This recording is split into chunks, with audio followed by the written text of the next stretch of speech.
Bonsoir à tous, bienvenue pour un nouveau débat d'opinion. Merci à Cédric Sabouret qui est avec nous, conseiller municipal de Gonesse. C'est bien ça? Tout à fait. Bienvenue. Et aussi Abdeslam aussi qui est avec nous pour débattre. Bonsoir. Bonsoir Cédric. Bonsoir, ça va bien? Très bien et toi? Très bien. Il y avait Reda qui devait venir aussi, notre citoyen du jour. Malheureusement, il est en panne sur le périph', donc il ne peut pas être avec nous, notre citoyen. Donc on va débattre à trois aujourd'hui, mais c'est pas grave. En tout cas, on va aussi donner son opinion. Chacun d'entre nous va tous donner son opinion. Et on va commencer déjà par le premier débat. Le tout premier débat.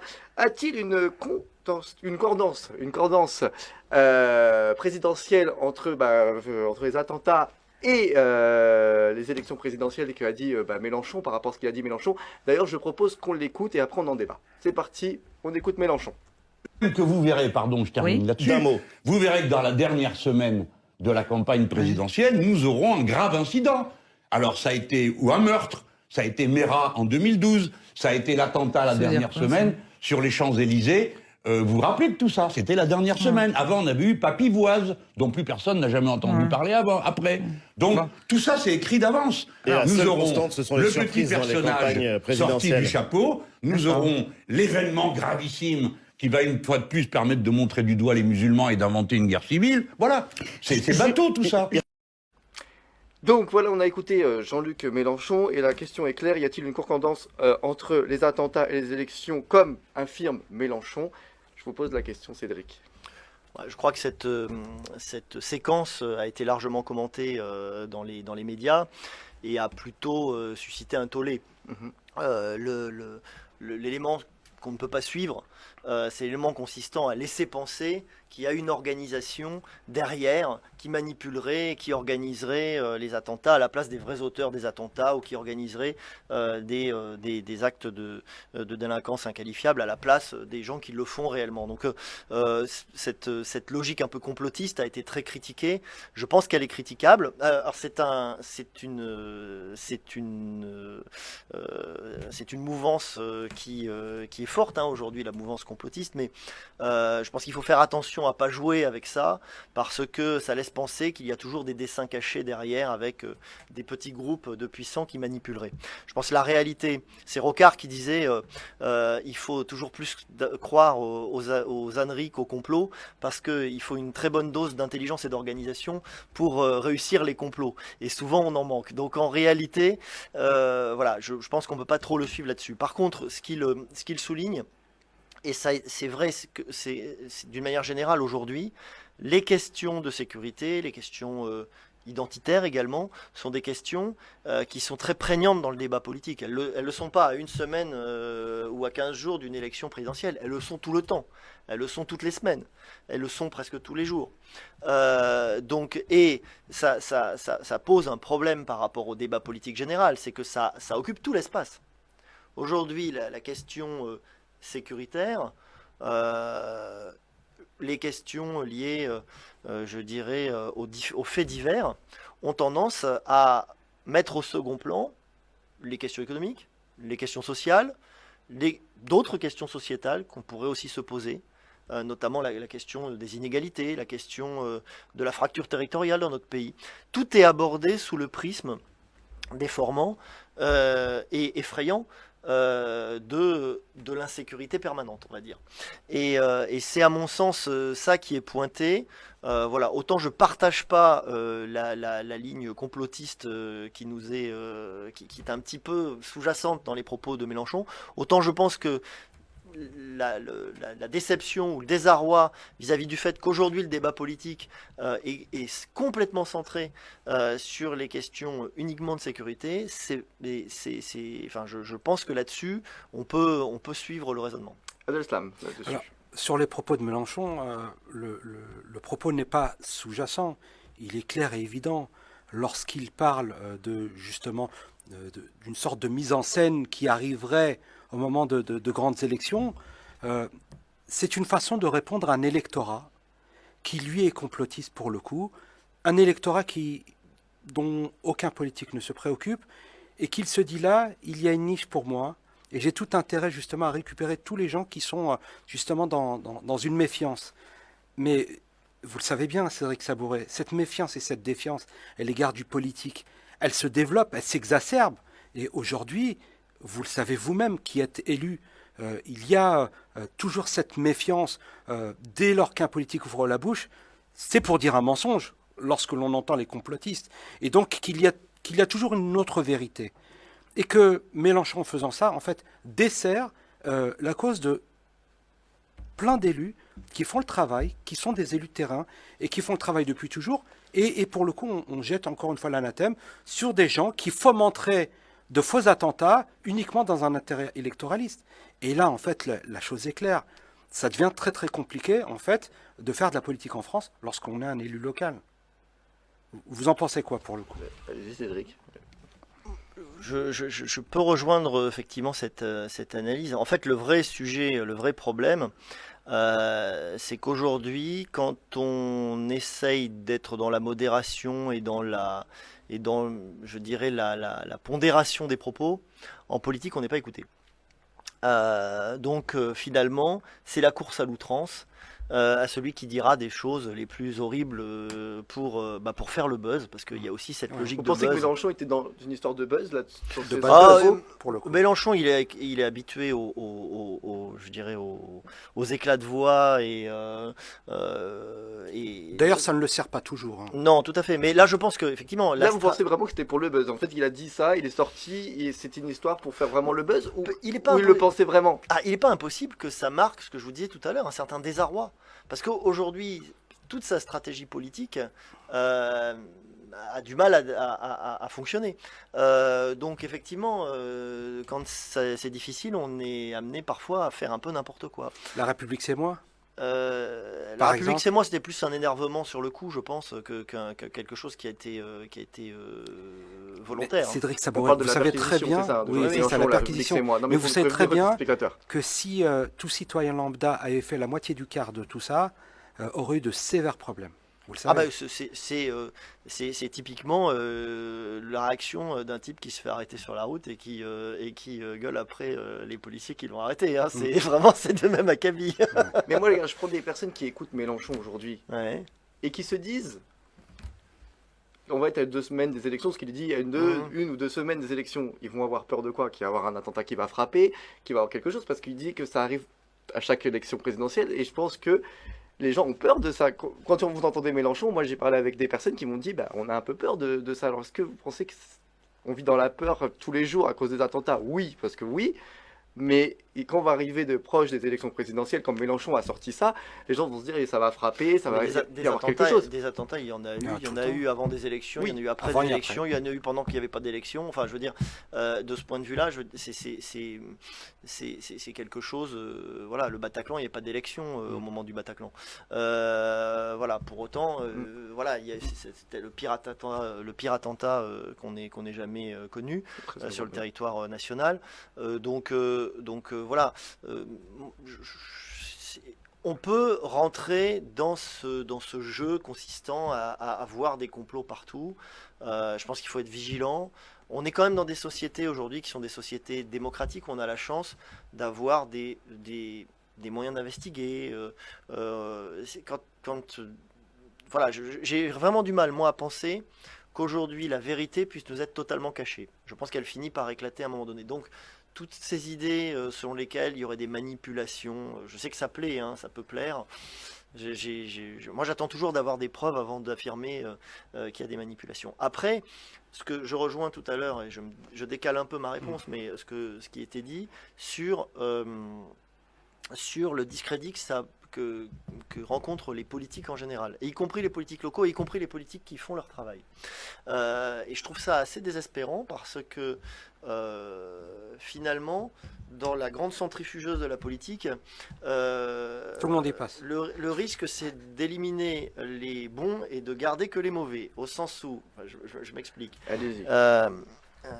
si l'outrance permet de gagner, si le mensonge est plus porteur que la vérité, et si tout le monde est mis dans le même sac, celui qui travaille, celui ou celle qui travaille, qui essaye de dire les choses honnêtement, sera forcément à un moment donné éliminé du jeu.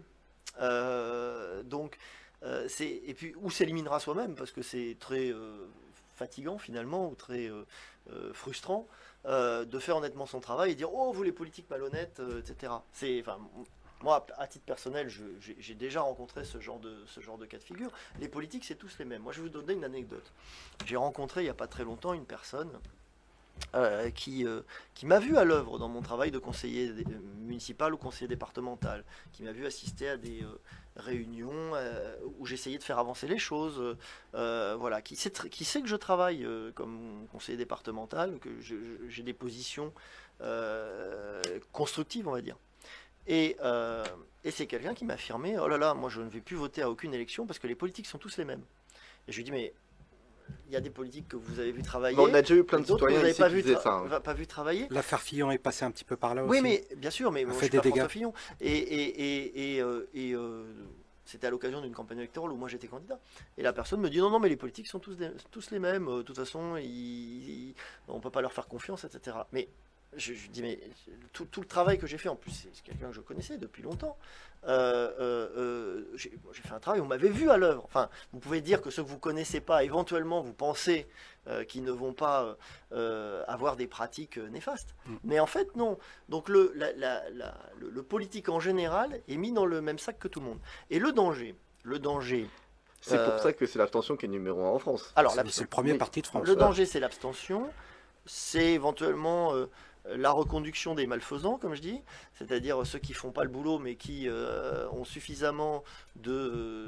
le clientélisme, notamment le clientélisme local, c'est un vrai problème politique aujourd'hui dans notre pays qu'il va falloir qu'on aborde. Et moi, je trouve que la ligne consistant, notamment dans le cadre de la gestion de la crise sanitaire, à dire oh là là, c'est les maires qui vont être formidables, ils vont tout gérer localement, et il n'y a que eux qui vont gérer. Je pense que ça a été néfaste également dans le cadre des élections municipales. Enfin, on les a pas mal déshabillés, les maires, aujourd'hui, avec les comités d'agglomération, les EPT. On les a pas tant de ça déshabillés. En tout cas, sur notre territoire, je peux vous dire que la communauté d'agglomération, elle exerce un certain nombre de compétences, mais les compétences principales, elles continuent à être exercées par les mairies. Donc après, c'est les petites mairies qui ont du mal à exercer leurs compétences, qui les avaient déjà regroupées dans des agglomérations plus grandes. Non, mais moi, le risque que je vois de l'état d'esprit dans lequel on est actuellement, c'est que la politique va être finalement confisquée parce qu'on ne prendra pas le temps, on ne se prendra pas la peine de préserver. Au profit de qui, pour le coup confisquer au profit des plus malins, des plus roublards et peut-être de ceux qui servent le moins l'intérêt général. C'est pas déjà le cas? C'est le chemin qu'on est en train de prendre. Si nous, comme citoyens, on ne cherche pas à faire ce travail de préservation de la démocratie en s'impliquant également, ça veut, pas seulement en votant. Je pense que tous les dispositifs de participation citoyenne qui aujourd'hui, objectivement, sont un peu au point mort. Hein. S'il y a une sorte de dégoût du citoyen pour le politique en général, le risque, c'est effectivement que l'intérêt général, on n'arrivera jamais à le trouver. Donc, Cédric Sabouret, les propos de Mélenchon ne profitent pas aux politiques parce qu'il y a encore cette méfiance, cette défiance, qui laisserait entendre que le politique fomente un coup dans un seul but, un but électoraliste. Oui. Je pense que les propos de Mélenchon, au minimum, sont maladroits et à long terme alimentent quelque chose d'extrêmement néfaste pour la démocratie. Ouais, tout à fait. Mais c'est décevant pour quelqu'un qui intellectuellement est aussi brillant. Ah oui, non, mais c'est clair. Mais aussi qu'il est écouté aussi par le peuple, parce que Mélenchon, on sait que quand même il y a du monde qui vote pour lui et que il y a des électeurs pas aussi assez manifestement. Pas assez manifestement, mais il y a quand même des électeurs qui votent pour lui quand même. Donc sa voix, elle compte aussi. Sa voix porte. Voilà, ça compte aussi dans le débat de l'opinion, dans le débat politique, ça compte aussi. Et c'est pour ça que je pense qu'il y a des personnes aussi qui se disent est-ce qu'il a raison? Je pense qu'il y en a plein qui se demandent, ils se posent la question. Et justement, c'est pour ça qu'on pose cette question aussi aujourd'hui, savoir comment ont été ces propos aussi à travers vous et à travers vous, Abdeslam, de savoir comment vous pensez ça. Abdeslam, les propos de Mélenchon, vous avez été choqué ou pas? Vous savez, moi, je suis pas choqué par Mélenchon. Mélenchon fait du Mélenchon. Donc, vous savez, il n'est pas à sa première déclaration. On connaît sa réaction vis-à-vis des journalistes. On connaît ses propos qui n'ont qu'un seul but, de faire du buzz. Alors, du bon buzz ou du bad buzz, chacun appréciera. Mais non, c'est le trublion, c'est celui qui anime et qui... voilà, moi vous savez, moi je suis pas fan de Mélenchon. Vous connaissez ma position, elle est plutôt au centre, loin des deux extrêmes, y compris de l'extrême gauche. Vous voyez, moi je suis pas fan de Mélenchon. D'accord. Et je pense que la politique c'est quand même quelque chose de sérieux, qu'il faille parler aux citoyens les yeux dans les yeux et pas avoir justement ce type d'idées d'alimenter, de favoriser une sorte de complotisme ou de théorie du complot. Je pense que ça a tendance justement à scinder la société en deux, entre ceux qui croient et ceux qui ne croient pas. Et je pense que le défi, il est ailleurs quand même.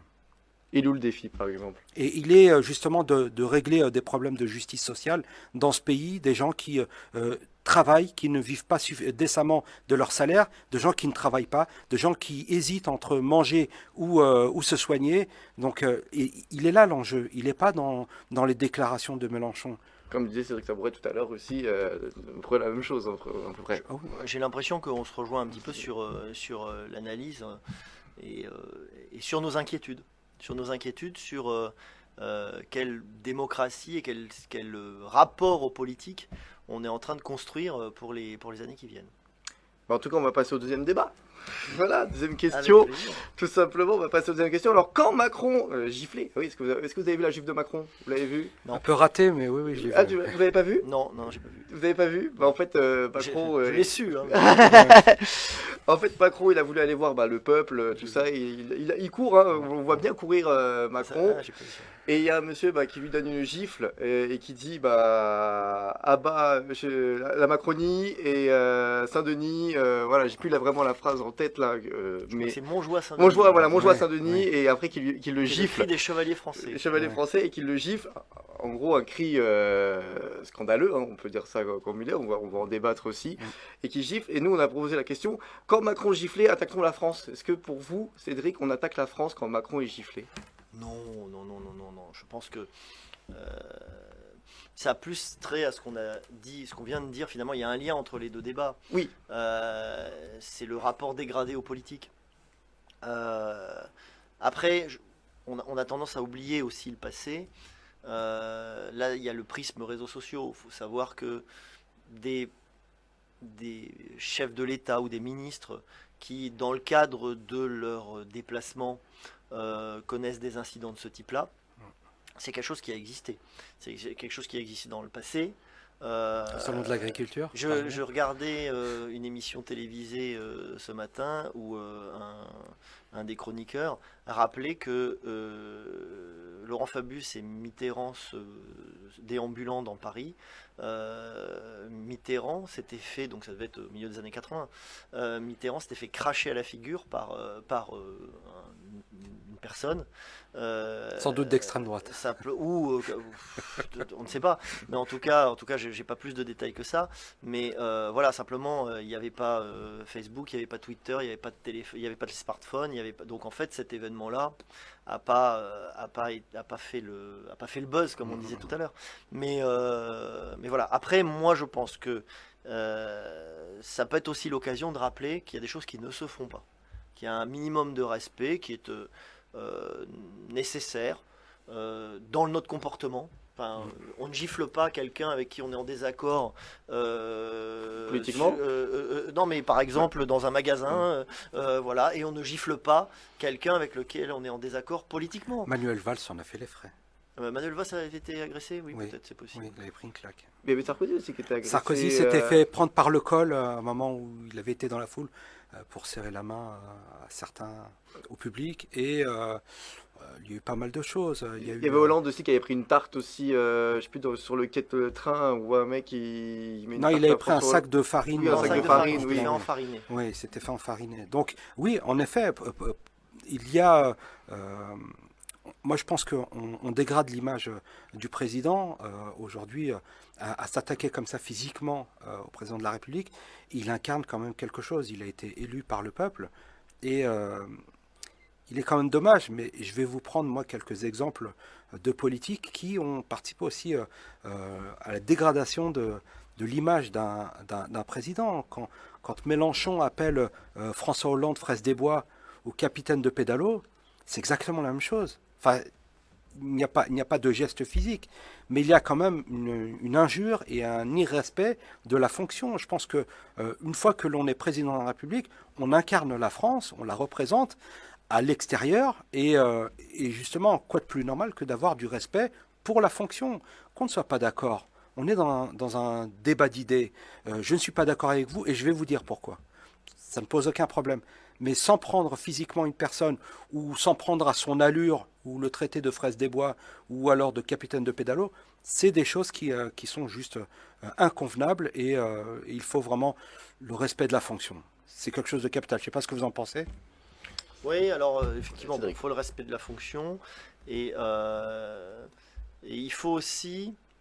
Enfin, moi, l'interrogation qui est la mienne, c'est qui est le personnage qui a mis une claque à Macron, mais qui est-il pour faire ça?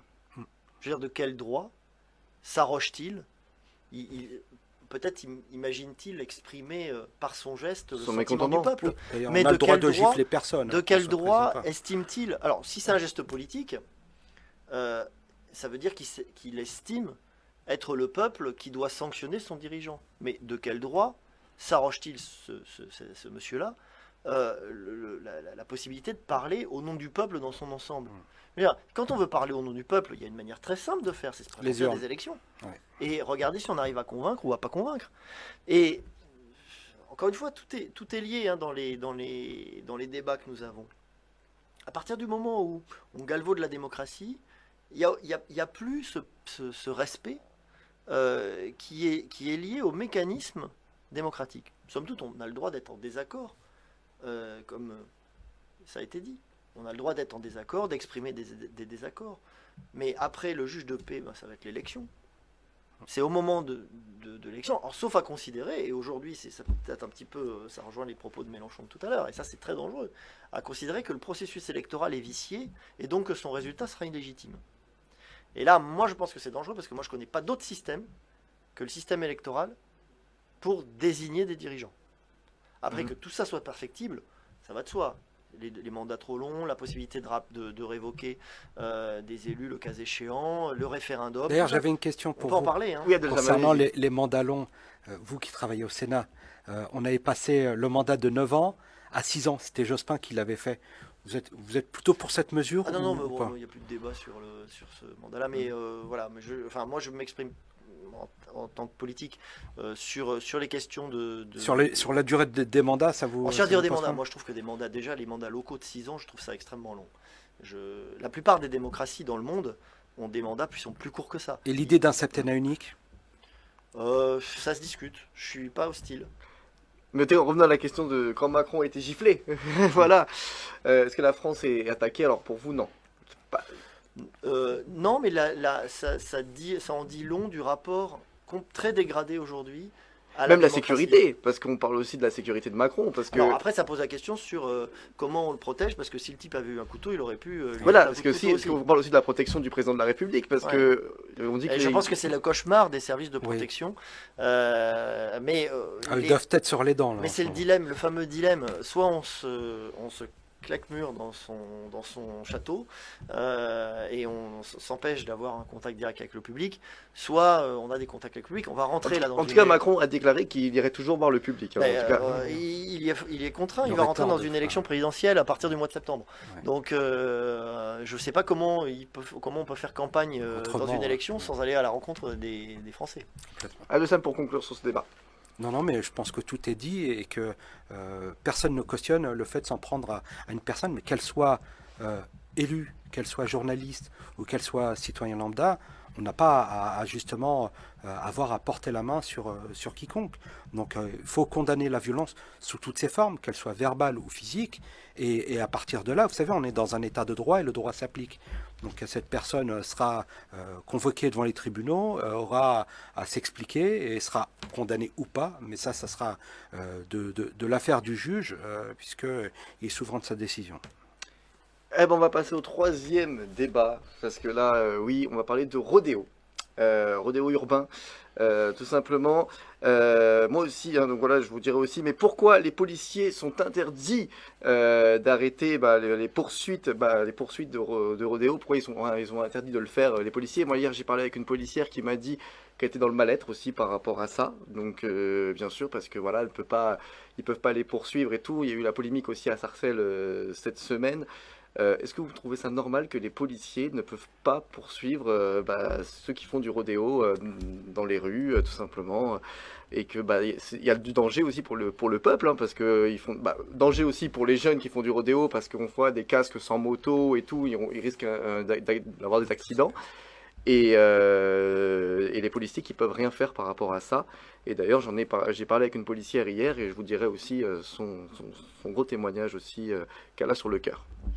Alors déjà les rodéos, alors c'est vrai que c'est un peu la saison parce que dès qu'il fait beau, les rodéos c'est une vraie plaie. C'est un danger pour la sécurité, c'est extrêmement désagréable pour les riverains. Donc tout faire pour qu'il y ait le moins de rodéos possible, voire qu'il n'y en ait plus du tout, ça me paraît un objectif important. Mais sauf que les policiers n'ont pas le droit de les poursuivre. Alors à Sarcelles surtout, ils n'ont pas le droit. J'y viens, ça ne m'a pas échappé. Donc une fois qu'on a posé l'objectif, c'est-à-dire éviter que des rodéos urbains se développent, après la question c'est comment on fait. Alors à l'évidence, certains ont une passion légitime pour la moto. Permettre pour le quad aussi, ou pour le quad, pour la moto, voilà. Trouver des endroits où cette pratique pourrait se développer, je pense que ce serait pas inintéressant. Voilà. C'était d'ailleurs on a dans la région, hein, on a un circuit qui avait cette vocation-là il y a 40 ans. Le circuit Carole, qui est situé alors limitrophe de notre département, qui est dans le 93, mais qui est vraiment très près de chez nous. Le circuit Carole, maintenant, c'est devenu très professionnalisé. Au départ, le circuit Carole, c'était vraiment quelque chose destiné aux amateurs. Et plutôt aux amateurs de moto. Qui ont toujours existé. Alors, est-ce qu'il faut recréer quelque chose? Moi, je ne sais pas sous quelle forme. Il y a certainement à travailler là-dessus. Après, l'autre question, c'est la question de la répression, de la tranquillité publique, etc. Je pense que effectivement, on voit pourquoi ce genre de consigne est donné, pour éviter l'accident, et le drame, l'embrasement je dirais l'escalade, les émeutes urbaines, etc. Bon, après, je pense que cet objectif à lui seul ne peut pas justifier qu'on dise on renonce à la loi, parce que cette logique-là, elle nous amène à renoncer à tout. Donc personnellement, si j'étais responsable de la sécurité publique, je ne demanderais pas aux policiers de renoncer à arrêter les contrevenants. Je pense que c'est nécessaire d'arrêter les contrevenants, de saisir les véhicules, parfois certains sont non homologués, voire volés, et il faut être sévère sur ces sujets-là. Il faut aussi être sévère avec les contrevenants en matière de sanctions. Et ça, on revient alors...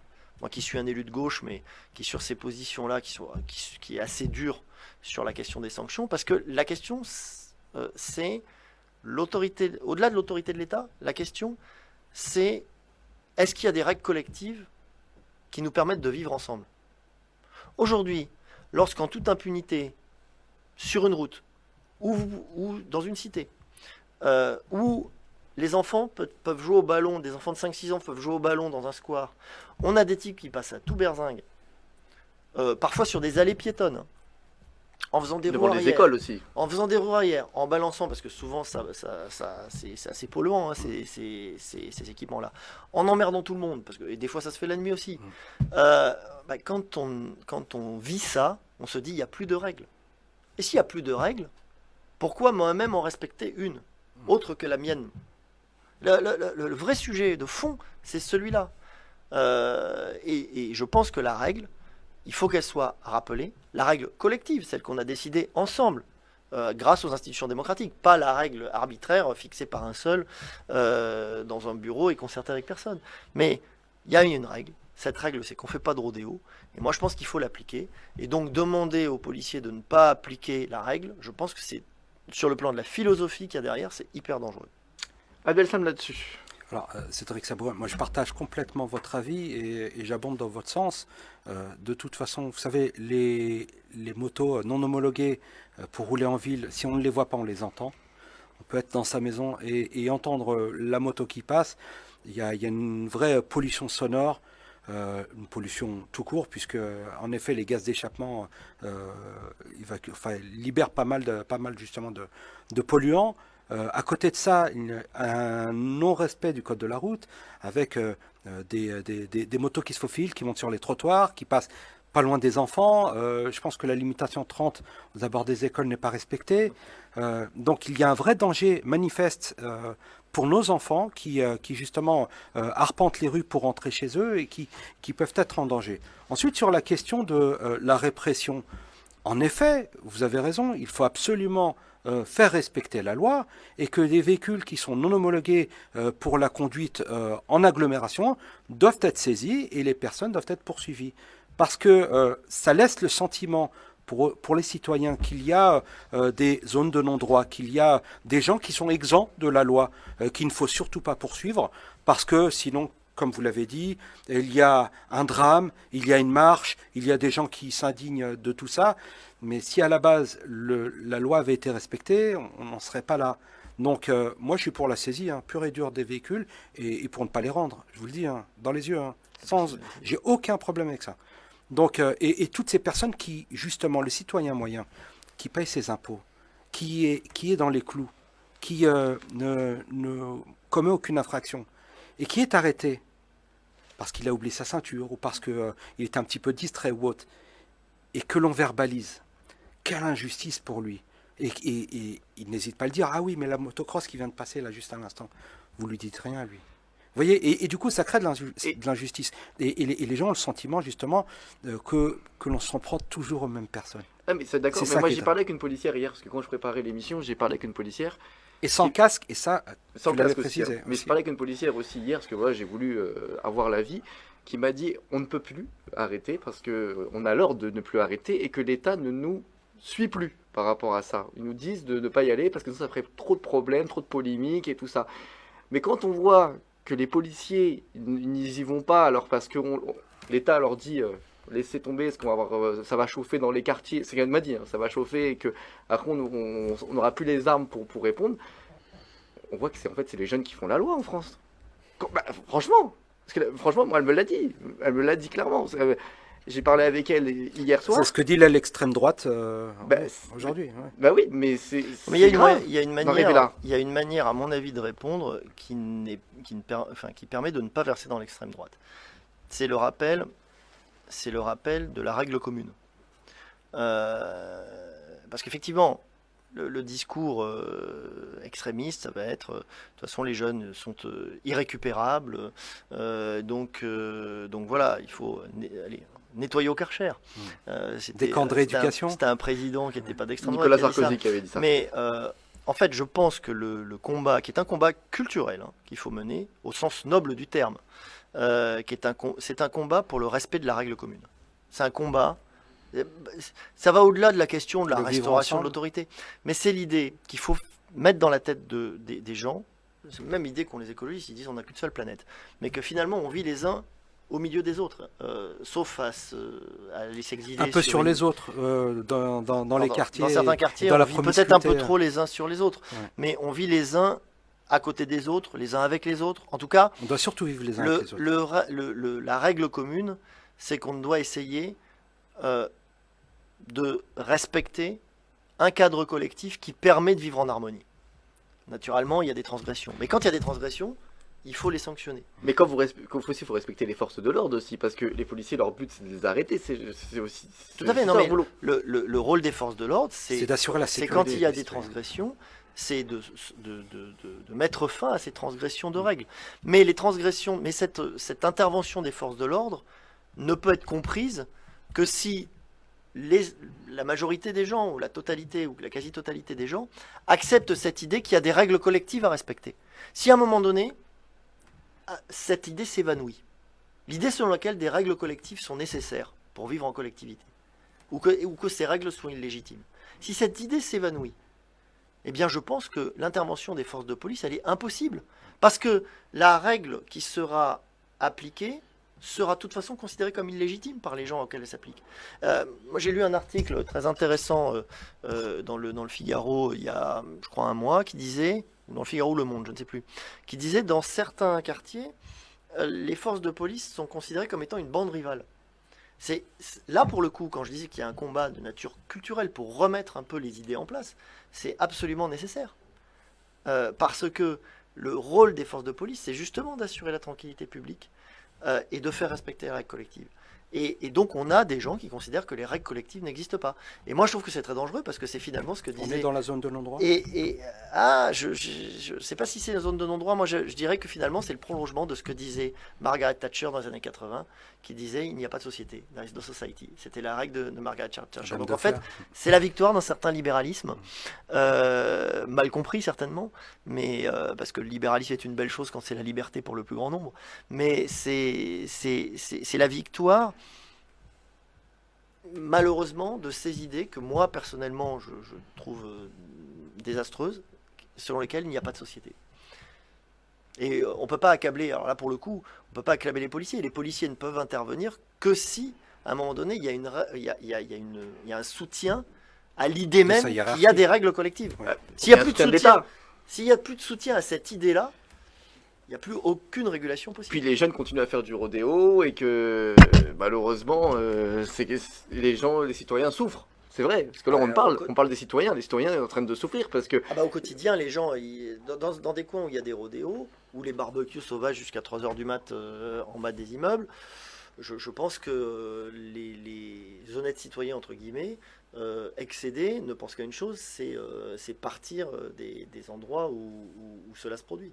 Et c'est des choses que nous vivons sur certains secteurs de nos communes. Et qu'est-ce que vous proposez, vous? Donc il faut les arrêter, ça j'ai bien compris. Ça j'ai bien compris. Donc il faut que l'État en fait change vis-à-vis de la police, leur dire voilà, maintenant il faut qu'on aille au front et qu'on aille les arrêter. Il faut légiférer à nouveau. Ouais. Légiférer à nouveau, à mon avis, on a tout ce qu'il faut au niveau de. On a tout l'arsenal. Au niveau des textes. À chaque fois qu'il y a un problème de sécurité, on légifère. Je suis pas sûr que. Le vrai problème, il est dans l'application des lois, il n'est pas tellement dans le contenu des lois. Il faut arriver, en matière de sécurité c'est compliqué, mais il faut arriver à tenir, pas 2 bouts, mais 3 bouts. Le premier bout, il est connu, c'est le bout répressif. S'il n'y a pas de sanctions, il n'y a pas de règle. D'accord. Ça, c'est le premier point. Donc il faut mettre des sanctions. Ça, et là, derrière, sur la question des sanctions, il y a le prononcé des sanctions, il y a l'application des sanctions et il y a la nature des sanctions. Si les sanctions sont trop légères ou si elles ne sont jamais appliquées, et donc elles restent théoriques, cette notion de sanction, elle disparaît. Donc, premier point.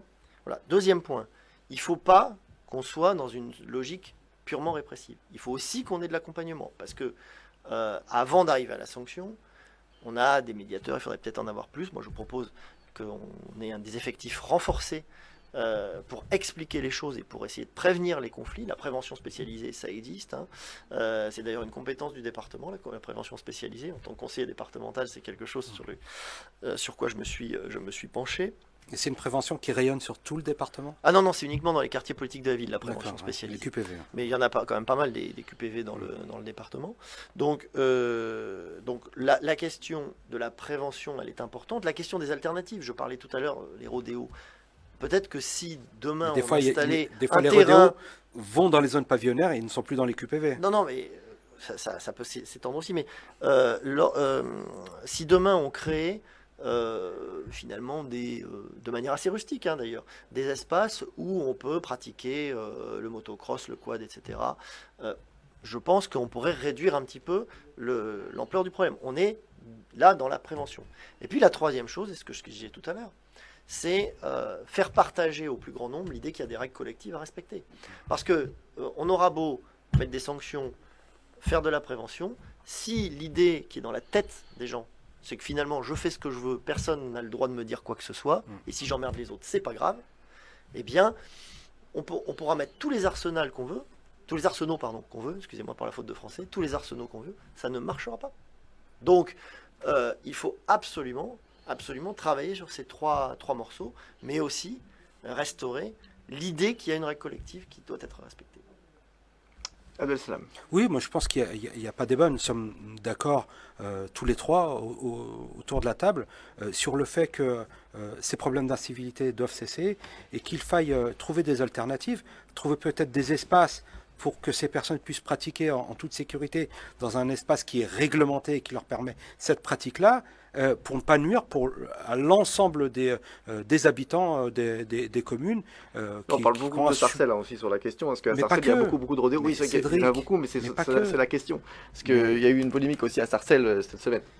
Mais pas que. Dans toutes les villes, on est touché par ces choses-là et on croise les doigts pour que justement on n'ait pas de drame sur nos villes. Aussi, oui. Voilà, la France aussi, oui. Bien sûr. Moi, il y a quand même une chose à laquelle je pense. Je pense que les parents ont une responsabilité là-dedans et qu'ils ne peuvent pas comme ça laisser leurs enfants utiliser un véhicule non homologué, sans casque, comme tu l'as dit, traverser des endroits où il y a des enfants sur des allées piétonnes et autres. C'est aussi de la responsabilité et l'éducation, ce sont les parents. Donc il faut absolument que ces parents prennent pleinement leurs responsabilités et l'ampleur du travail qui est à accomplir et qui leur incombe. Cédric Sabouret, je vais revenir encore vers vous une dernière fois là-dessus, tout simplement parce qu'on voit qu'il y a beaucoup. Moi, je vois à côté des écoles, surtout, c'est impossible à faire. Est-ce qu'il ne faudrait pas aussi mettre, je sais pas moi, des barrières ou des trucs justement pour que les motos passent et sécuriser au moins les quartiers pour éviter justement qu'il y ait du rodéo? Les rodéos à Mokto, c'est rarement quand même le matin à l'entrée des écoles ou l'après-midi à la sortie des écoles. C'est souvent un peu plus tardif dans la journée. Donc, moi, je travaille dans les écoles, je peux vous dire qu'à 16h, 17h, ça passe dans les grilles. Devant les écoles, ouais, ça peut arriver. Mais je pense quand même qu'il y a des efforts qui ont été faits de sécurisation. Après, il faut regarder ville par ville, hein, mais il y a des efforts de sécurisation importants qui ont été faits sur les abords des écoles. Moi, sur ma commune, par exemple, je vois pas tellement d'écoles dont la configuration serait telle qu'on aurait raté des points de sécurité importants. Tout est toujours perfectible, hein, puis on peut avoir des nouvelles menaces qui apparaissent aussi. Enfin, globalement, je pense que dans la plupart des communes, il y a une sécurisation des abords des écoles qui existe. Après, l'enjeu, c'est d'avoir aussi du personnel qui assure la sécurisation des écoles, police municipale, parfois des agents qui sont souvent avec des gilets fluorescents pour assurer, tout ce qui est l'abord, enfin le bon fonctionnement de l'abord des écoles, et notamment en matière de stationnement des véhicules des parents. Ça peut aussi être un souci, mais tout dépend des configurations locales. Au département, le département donne des subventions pour la réalisation d'aménagements aux abords des écoles. C'est un dispositif qui s'appelle ARC École en fait, et les communes peuvent obtenir des cofinancements, et souvent les communes le font, des cofinancements du département pour sécuriser les abords des écoles. Moi, j'avais une question à vous poser en matière de sécurité. Aujourd'hui, on voit bien le désengagement de l'État sur une fonction régalienne de l'État qui est la sécurité, avec le développement des polices municipales. Est-ce que vous pensez que l'État a failli justement à sa mission qui est d'assurer la sécurité des citoyens? Moi, je pense que soit l'État remet... On a des besoins en matière d'effectifs, notamment, en matière d'intervention. Qui diminue dans les commissariats de police nationale. On a des besoins en matière d'effectifs qui ne sont pas... auxquels on répond mal, ou on répond pas, ou l'État ne répond pas. Il y a un renforcement des effectifs de police qui a été annoncé par le ministre de l'Intérieur. Bon, je pense qu'à long terme, le risque, c'est que les effectifs ne suivront pas l'évolution des besoins. Donc il faut prendre acte de cette situation, et il faut, ce qu'a fait un peu la loi sécurité qui a été votée récemment, et il faut renforcer les prérogatives des polices municipales. Je pense qu'il faut aussi réfléchir à des polices qui soient intercommunales en réalité, parce que ça nous donnerait des moyens supplémentaires. Moi, ce qui me fait être un peu plus hésitant sur les polices municipales, c'est que je considère qu'il ne faut pas que ce soit des outils à la disposition du bon vouloir des maires. Il y a des règles qui doivent être définies à un autre niveau et pas seulement par les maires. Enfin, je me méfie beaucoup de la privatisation, alors c'est pas tout à fait une privatisation, mais privatisation au profit des municipalités, Ok. des polices municipales. Et je pense que l'intercommunalisation des polices municipales, le fait de, c'est un peu techno, hein, excusez-moi pour, Non, mais pour le allez-y, terme, hein. mais le fait de faire des polices intercommunales, c'est certainement la voie médiane qui permet d'éviter en gros que la police municipale soit la milice du maire, quoi. C'est un peu fort comme terme, mais c'est parfois un peu comme ça que les fonctionnements, que ça fonctionne. Enfin, c'est le premier magistrat de la ville. Bah, c'est le premier magistrat de la ville, mais comme magistrat, il a Oui. des droits, mais il a aussi des obligations. Exactement. Et l'obligation de respecter l'égalité entre les citoyens, c'est une obligation qui est particulièrement forte et qui est souvent Qui est mal mise en mise en œuvre. bafouée. mal mise en Ouais. œuvre. Donc, voilà. Et l'intercommunalisation, je pense que ça peut être une voie médiane. Moi, j'avais une question. Et dernière question, et Justement, après on y va. Vous abordiez la prévention et la répression. Est-ce que vous pensez, comme un ancien un ancien ministre de l'Intérieur qui a été Premier ministre et qui est devenu président de la République, que la police n'a pas vocation à jouer au football avec les jeunes? Ouais, c'est assez caricatural cette position-là. Nous, on a eu à Gonesse un truc qui s'appelait, une structure qui s'appelait les centres de loisirs jeunes. C'est quelque Oui, chose qui CLG. était financé par la police. D'ailleurs, ça a été supprimé une fois que Nicolas Sarkozy est devenu président de la République. Donc vous saviez que c'était à lui que je faisais allusion. Mais oui, l'allusion est assez limpide. Je pense que le lien police-population, c'est quelque chose qui peut se nouer à travers des actions très périphériques, mais qui sont très utiles. Et très clairement, sur Gonesse, quand le centre loisirs jeunes a disparu, parce que la police a arrêté de financer le poste qui était concerné, je pense qu'on a perdu quelque chose. Et on a perdu un lien police-population qui était pourtant précieux. Très bien, en tout cas on a bien compris aussi sur le rodéo, en tout cas on a compris tous les deux votre point de vue. Vous aussi vous pouvez continuer à commenter d'ailleurs sur les réseaux, on lit tous vos commentaires tout simplement, donc allez-y, n'hésitez pas à donner votre avis aussi sur les réseaux, c'est important de lire tous vos commentaires. Vous êtes candidat au municipal et au départemental, oui, départemental, désolé, oui, départemental, Cédric Sabouret. Alors, en gros, 3 lignes de votre programme phare. Alors vous êtes candidat sortant, hein. Petite Alors précision. je vais merci. préciser, donc je suis conseiller départemental aujourd'hui du canton de Villiers-le-Bel, qui comporte 7 communes, Villiers-le-Bel et Gonesse qui sont les 2 grosses communes du canton, mais également des communes voisines qui ont plus le caractère de village. Donc il y a Le Tillet, Vauderland, qui est la plus petite commune de mon canton, il y a Bouqueval, Bonneuil et Roissy en France. D'accord. Bonneuil en France, parce qu'il y a d'autres Bonneuil qui existent, mais bon, là c'est Bonneuil-sur-Marne. Bonneuil en France, voilà. Et Roissy, qui sont dans mon canton. Donc, donc je suis conseiller départemental sortant et je souhaite continuer mon mandat, et je suis conseiller municipal à Gonesse. L'année dernière, j'avais d'ailleurs conduit une liste aux élections municipales à Gonesse, qui était une liste concurrente à celle du maire sortant, qui est là depuis des années. Et d'ailleurs, on avait échoué de très peu, puisqu'on avait fait 49,7%. Avec un écart infinitésimal, Je pense. donc avec un recours d'ailleurs toujours pendant, parce qu'on avait contesté le Conseil résultat des d'État. élections municipales pour un certain nombre de raisons que je ne vais pas détailler ici parce que ce serait trop long, et donc on attendra d'ailleurs la décision du Conseil d'État, je ne sais pas trop quand elle interviendra, pour savoir si l'élection est définitivement ou Vous y pas croyez définitivement. encore? Oui. Si on a fait appel, c'est qu'on pense qu'on a des éléments pour le faire. Après, c'est pas nous qui prenons la décision, donc on se soumettra à la décision de justice qui sera rendue, bien évidemment. Alors, donc je me représente puisque c'est Avec la même équipe. Alors C'est ces toujours un candidatures binôme. sont en binôme. Il y a un homme, une femme depuis 2015. Chaque canton est représenté par 2 élus, un homme et une femme. Donc, Et 2 remplaçants. et bon, il y a 2 homme et une remplaçants qui femme. remplacent les titulaires si les titulaires sont amenés à quitter leurs fonctions. Et ça peut arriver. C'est arrivé dans cette mandature-là, c'est arrivé au moins une fois. Donc voilà. Mais c'est pas le cas le plus fréquent. Enfin voilà. Donc je suis candidat aux élections départementales sur le même canton, et avec une configuration un peu différente, puisque ma colistière, mon binôme, qui est maire adjointe de Villiers-le-Bel, a souhaité se présenter avec quelqu'un d'autre. Donc voilà, c'est ainsi que les choses se sont passées. Et finalement, je fais équipe avec une jeune élue de Villiers-le-Bel, qui a été élue sur la liste d'opposition à Villiers-le-Bel, qui avait d'ailleurs fait une belle campagne, et qui avait fait, je crois, 41% des voix aux élections à Villiers-le-Bel. Donc nous sommes en tandem, et nous représentons d'une certaine manière, alors moi la jeunesse elle commence à partir un peu derrière moi, mais je suis quand même un jeune dans le dispositif politique du département, en tout cas de cette partie-là du département, parce qu'on a quasiment que des retraités qui sont en poste. J'ai rien contre les retraités, hein, mais enfin je constate qu'ils sont en poste depuis... Les jeunes ne prennent pas leur place. Depuis toujours.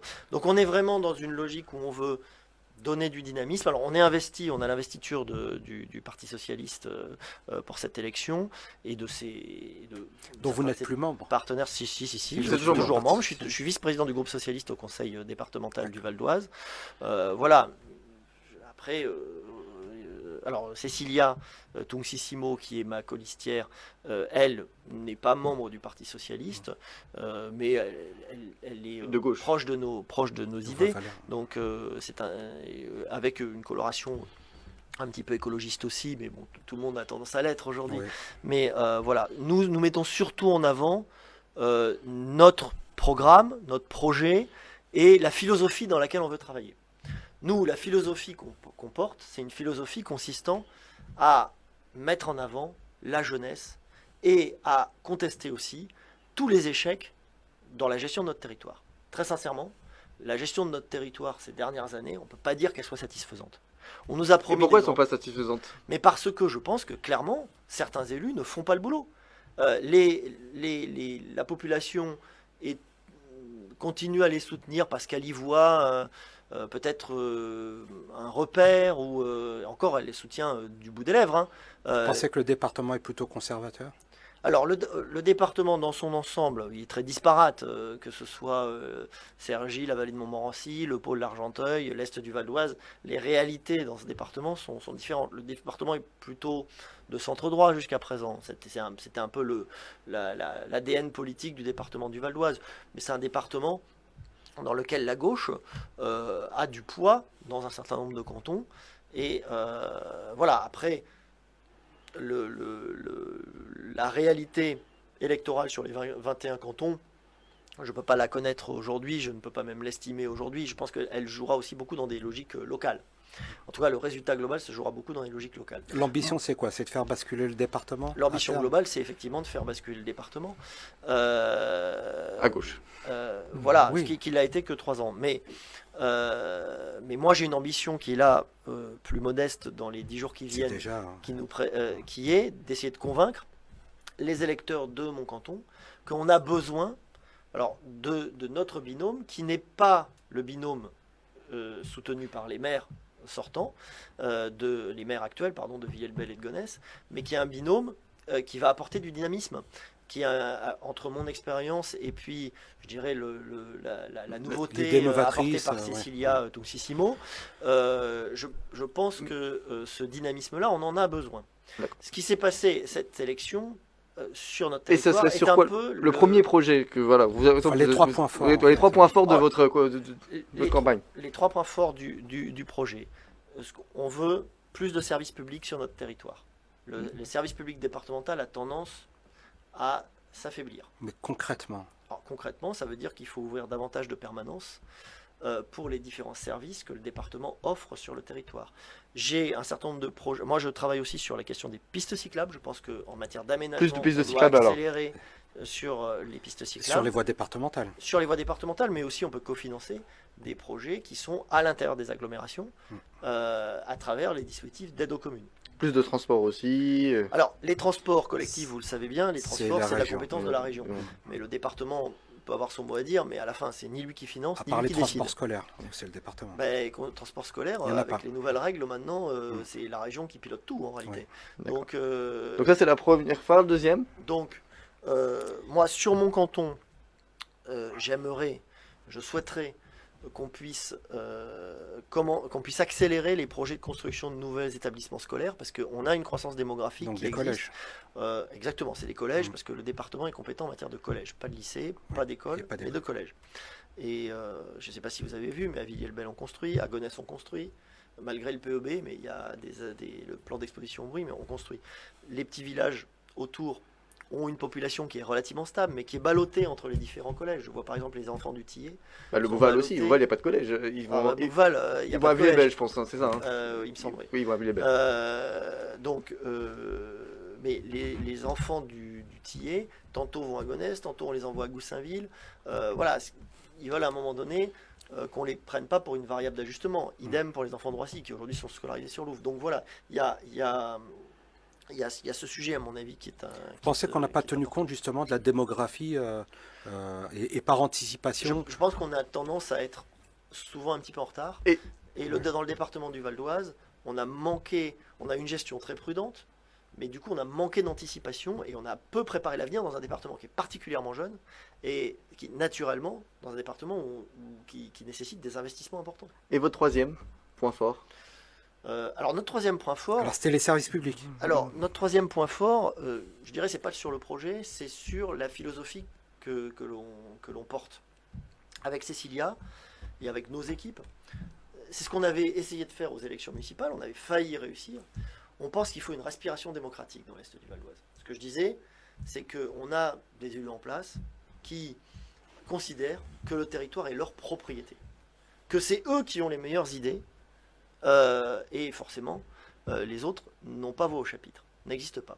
Et ils enchaînent bêtise sur bêtise. La dernière en date, je vous la donne, alors là c'est municipal, on nous a validé un schéma de collecte des ordures ménagères qui est fait par le Sigidurs, où dans toutes les zones pavillonnaires de Gonesse, mais je crois que Villers-Bel est aussi concerné, et puis d'autres communes, on allait avoir qu'un seul ramassage au lieu de 2 par semaine. Résultat des courses, ça ne vous a pas échappé qu'il fait très chaud, la ville, nos villes sont en train de puer. On va avoir des problèmes de rats. Enfin, c'est un problème...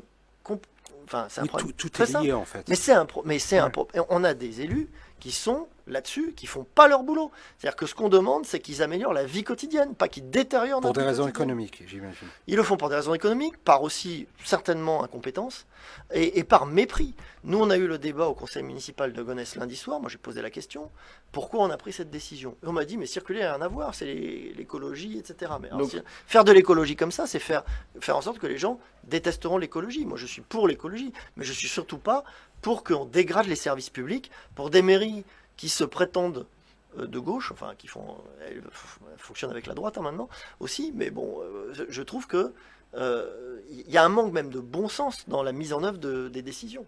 Les gens sont très mécontents, hein. Moi D'accord. aussi d'ailleurs. Donc Je là, suis c'est votre... concerné. Bah oui. En tout cas, voilà, c'est vos trois phares. Non, le troisième Moi, je voulais sur revenir la sur question celle du d'état service d'esprit. public quand même. Oui.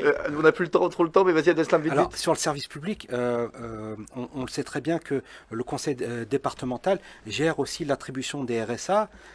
Beaucoup de gens sont mal informés sur leurs droits.